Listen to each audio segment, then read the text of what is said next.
I news 28 मराठीमध्ये आपले स्वागत आहे। आजच्या मोठ्या बातम्यांबद्दल बोलूया। मंत्रालयातून शासन निर्णयांच्या अंमलबजावणीसाठी शिवपाणनचा ऐतिहासिक एल्गार।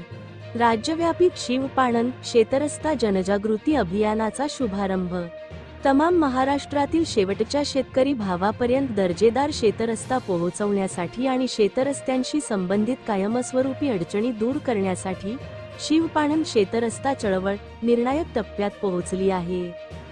शेत तिथे रस्ता, गाव तिथे समृद्धी हा नारा प्रत्यक्षात उतरवण्यासाठी चळवळीने एकात्मता आणि सामूहिक नेतृत्वाचा व्यापक दृष्टिकोन स्वीकारला आहे।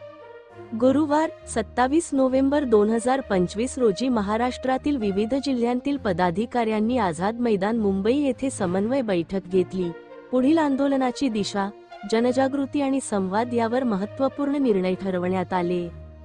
राज्यभर प्रशासन, शासन आणि न्यायालयीन पातळीवर सातत्यपूर्ण संघर्ष करून अनेक तालुके, जिल्ह्यांत संघटन बळकट केली आणि सरकारचे लक्ष वेधले।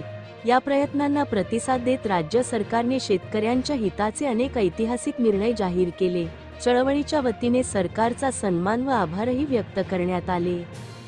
जिल्हा तालुका प्रशासनाकडून निर्णयांची प्रभावी अंमलबजावणी व्हावी यासाठी पदाधिकारी मंत्रालयात भेटी देत संबंधित विभागांना निवेदने सादर करून सातत्यपूर्ण पाठपुरावा करत आहेत। मंत्रालयातून शेत तिथे रस्ता, गाव तिथे समृद्धी या राज्यव्यापी जनजागृती अभियानाचा औपचारिक शुभारंभ करण्यात आला। ग्राम, तालुका आणि जिल्हा पातळीवर हे अभियान भव्य व प्रभावीपणे राबवून शासन निर्णयांचा लाभ सर्वसामान्य शेतकऱ्यांपर्यंत पोहोचवण्याचा पक्का निर्धार पदाधिकाऱ्यांनी व्यक्त केला।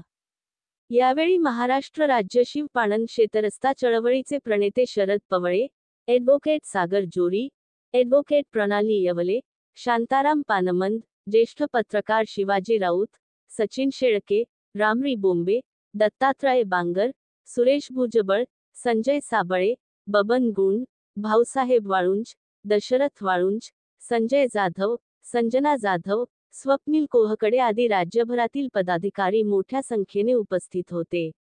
इंडियन न्यूज 28 साठी भिवंडीहून मुख्य प्रतिनिधी शिवाजी राऊतची रिपोर्ट।